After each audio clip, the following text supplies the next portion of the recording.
I never expected the delivery guy to return hours after dropping off my package. What he told me at my front door ended up changing the entire rhythm of my day, and maybe even something inside me. Before I begin, tell me in the comments which city you're watching from, and if you enjoy stories like this, please subscribe to the channel and give this video a like. Now let me take you with me into the moment everything shifted. I had been having one of those slow, gray mornings where nothing quite feels right, the kind where the coffee tastes a little flat and the house feels a little too quiet. At my age and living alone, I've grown used to these gentle silences, but sometimes they settle over me heavier than I expect. That morning, I kept wandering from room to room, touching little things on the shelves, as if they might reassure me that the day had potential. Around 10, the doorbell rang. I wasn't expecting anything, so the sound jolted through the house. When I opened the door, a delivery guy stood there with a box in his arms. He was maybe in his late 30s or early 40s, wearing the usual uniform but with a warmth in his expression that felt unusual for someone rushing through a morning route. His eyes had that honest look, the kind you don't see much in rushed exchanges. He confirmed my name, handed me the box, and smiled in a way that felt like it landed somewhere deeper than just polite customer service. I remember thinking he must be new to the job, because people don't usually take the time to look at you like that anymore. I thanked him, and he replied in a tone that felt almost familiar, as if we had met before. Then he headed down my walkway, disappearing behind the hedges, and I'd assumed that would be the last I saw of him. I opened the box at my kitchen counter, finding the replacement garden shears I'd ordered last month. Nothing special. Nothing that should have mattered. Yet somehow his brief smile lingered in my mind longer than anything else happening that morning. I'd even laughed at myself for noticing the way he carried himself, as if I were a teenager experiencing the smallest spark of human connection for the first time. But life gets quieter as the years go on, and sometimes even a gentle spark feels like a welcome visitor. By mid-afternoon, the sky had brightened, and I was trimming the plants out back. My thoughts drifted between memories, small hopes, and the usual tasks of the day. So when the doorbell rang again, I nearly startled myself with how quickly I moved to answer it. For a moment I wondered if I had forgotten to sign something earlier, or maybe another package had arrived. But when I opened the door, there he was again. The same delivery guy, standing a little out of breath, holding nothing this time.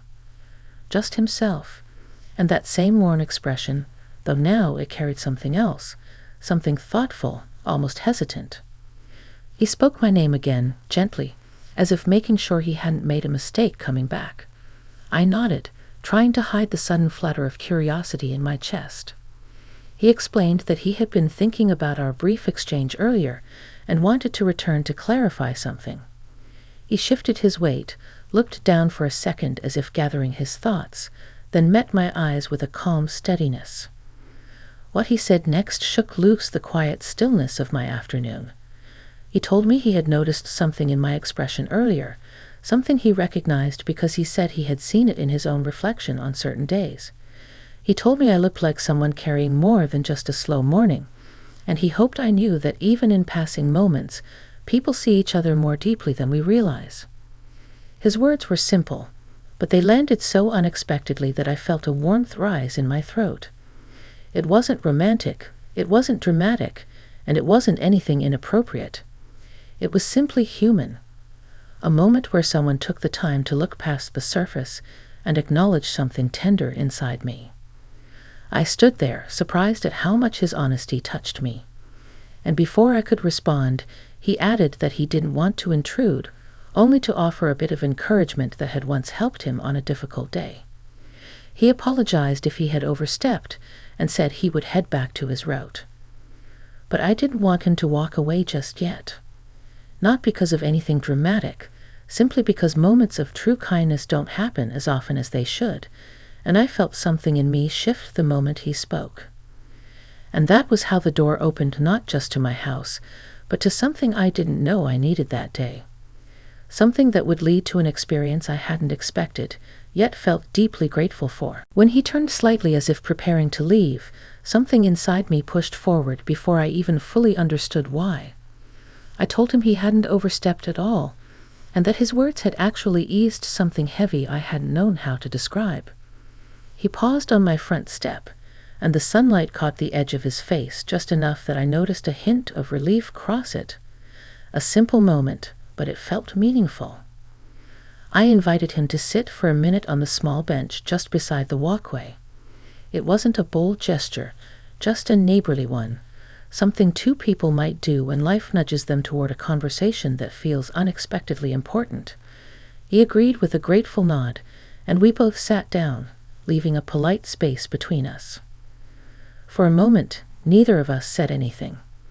The breeze rustled through the hedges, and a few dry leaves brushed across the pavement, making the quiet feel like part of the conversation rather than something awkward. I remember folding my hands in my lap, feeling strangely aware of myself, as if I were stepping into a moment I wanted to get right. He introduced himself properly then, telling me his name and how long he'd been working the delivery route. It surprised me to hear he had only started a few months earlier. He said he had previously worked at a hardware store, which made sense given how naturally he spoke about small tasks and home projects. He joked lightly about how he was still learning the fastest ways around the neighborhood without relying on his GPS every 5 minutes. I laughed, not out of politeness, but because he told the story with such genuine humility. Then he shifted the conversation slightly, explaining why he had come back. He said that earlier, when I opened the door to accept the package, he had seen something familiar in my expression. Not sadness exactly, but a sort of quiet weight he recognized from a time when he had felt alone in his own life. He said he had once appreciated when a stranger took a moment to talk to him on a difficult day, and it stayed with him. So when he saw me that morning, he felt compelled to offer something similar. His honesty touched me more than I expected. I found myself talking in a way I hadn't planned or rehearsed. I told him that living alone had its comforts, but also created long stretches where the quiet became too steady, too persistent. I shared that I had been adjusting to some changes, things shifting in my family, my work, my daily routines. Nothing dramatic, but enough to create those slow mornings where the world feels a little too still. He listened without rushing me, without trying to fix anything, and that alone felt rare. His attention didn't feel intrusive. It felt kind, thoughtful, like someone genuinely trying to understand instead of offering empty encouragement. And for someone I had known barely an hour, that struck me deeply. At one point, he asked if I often spent time working in my garden. I smiled and told him it was my small sanctuary, even though I never quite managed to keep everything growing in perfect shape. He said he could see how carefully I arranged the plants and asked about a few by name. I felt unexpectedly proud as I explained them. It was a simple conversation, but I hadn't realized how much I missed being asked about the things I cared for. Minutes passed without either of us noticing. I could feel something shift between us, not in a dramatic way, but like two people realizing they were unexpectedly comfortable in each other's presence. He told me he admired how honestly I spoke and how grounded I seemed, even while navigating uncertainty. I didn't know how to respond at first, because compliments like that don't come often at this stage in life, at least not from someone who truly means them. Then he shared something of his own, not overly personal, just enough to let me know he understood the feeling of life rearranging itself. He talked about starting over, finding new routines, adjusting to new expectations. I recognized the same quiet weight in his eyes that he said he had seen in mine earlier. As he spoke, I noticed how the afternoon light shifted gradually, creating a soft glow across the yard. The moments felt slower, calmer, as if time itself had settled into our conversation. There was no rush, no discomfort, and no sense of obligation, just two people finding clarity in each other's words. At some point, he glanced at his watch and sighed, not dramatically, but with a gentle awareness of responsibility. He said he should return to his route before he fell behind. I nodded, though I felt a surprising twinge of reluctance to see him go.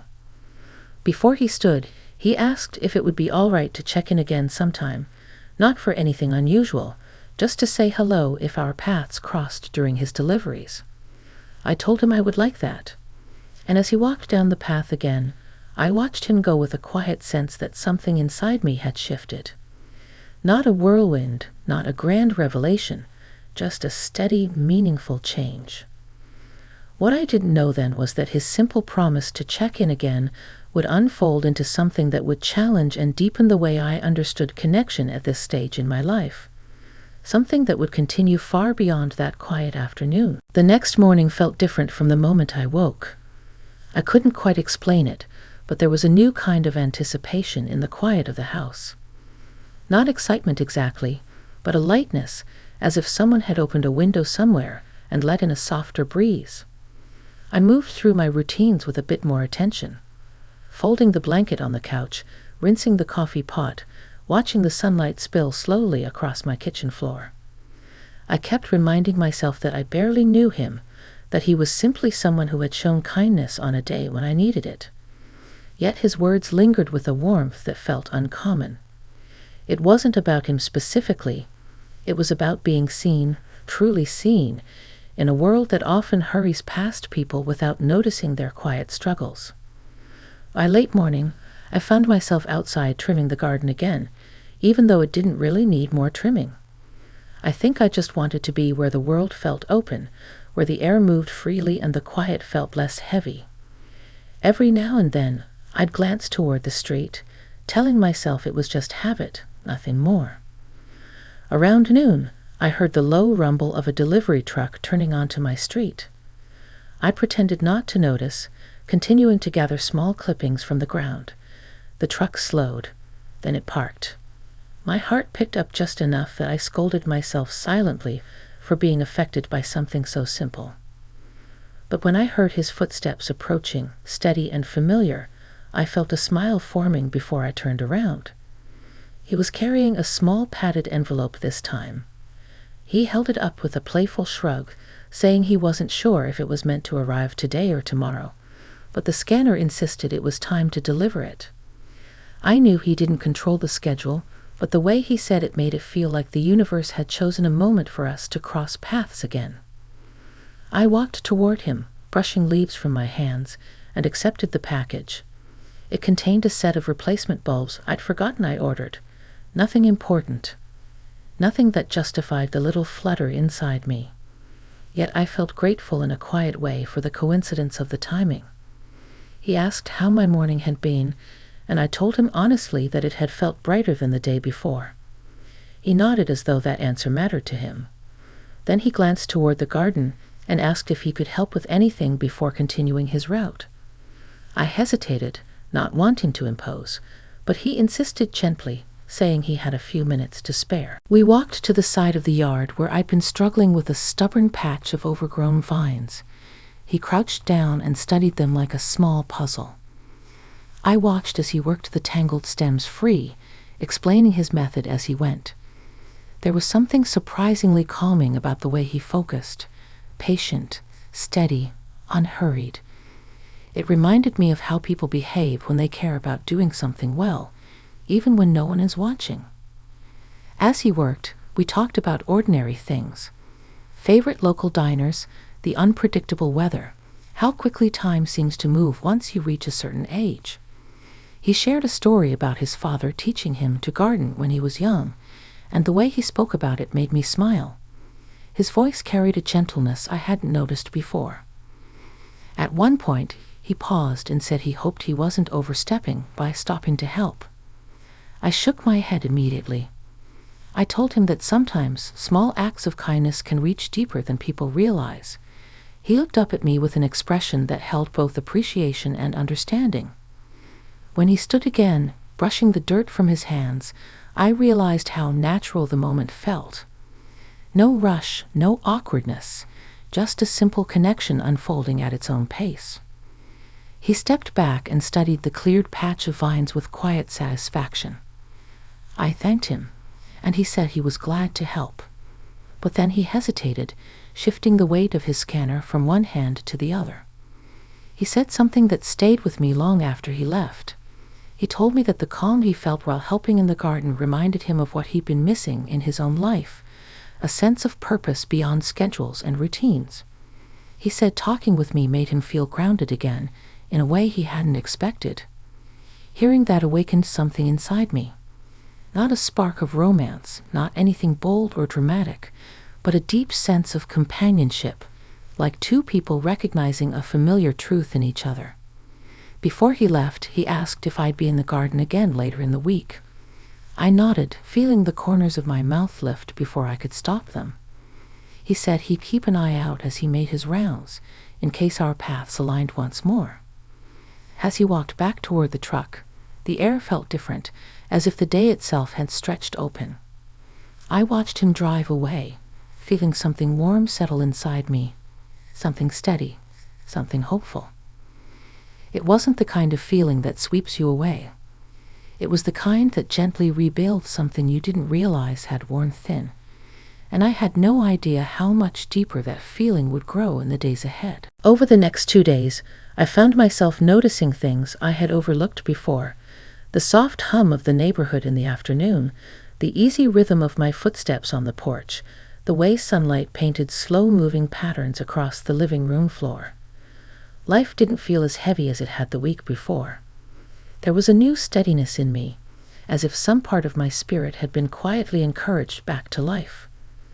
I told myself not to expect anything, not to wait by the window or glance toward the street every time I heard a truck in the distance. Still, I couldn't deny the sense of anticipation that settled into my days, gentle but unmistakable. Not anticipation of him specifically, but of the conversations, the connection, the clarity he had brought into my life without even trying. On the third afternoon, as I carried a small bag of soil toward the backyard, I heard the familiar sound of a delivery truck stopping near my house. My heart reacted before my thoughts caught up. I forced myself to continue what I was doing, reminding myself that deliveries came often, and there was nothing unusual about hearing that sound. But then I heard footsteps approaching, unhurried, familiar, steady. I turned, and there he was, walking up the path without a package in hand. Instead, he carried a small potted plant, something bright and cheerful with soft orange blooms that looked almost like little lanterns. He held it out with a sheepish smile, saying he had picked it up on his lunch break because it reminded him of the colors in my garden. He said it wasn't anything fancy, just a small gesture to thank me for the open conversations and the calm moments we had shared. I felt a warmth rise through me, gentle and grounding. Not the kind that sweeps you off your feet, but the kind that makes your chest feel full in the best way. I accepted the plant carefully, touched by the thoughtfulness behind it. I hadn't expected a gift, not even something this simple, and the sincerity behind it felt deeper than the gesture itself. We sat again on the bench near the walkway, just as we had the first day he returned. The afternoon air was mild, and the trees cast shifting shadows across the ground. He talked about how his week had gone, how he'd been feeling more settled, more centered. I listened, appreciating the way he shared without pretense, without trying to impress or embellish. Then he grew quiet for a moment, turning the conversation in a direction I didn't see coming. He said he had been thinking a lot about the importance of connection. How rare it was to meet someone later in life who made you pause, reflect, and rediscover parts of yourself you thought had gone quiet. He said I had done that for him. My breath caught slightly, not because the words were overwhelming, but because they were deeply honest. I told him he had done the same for me. I explained how his unexpected visit had broken through a long stretch of monotony, how his presence had encouraged me to look at my days with new attention. I told him that his calm, respectful kindness had meant more to me than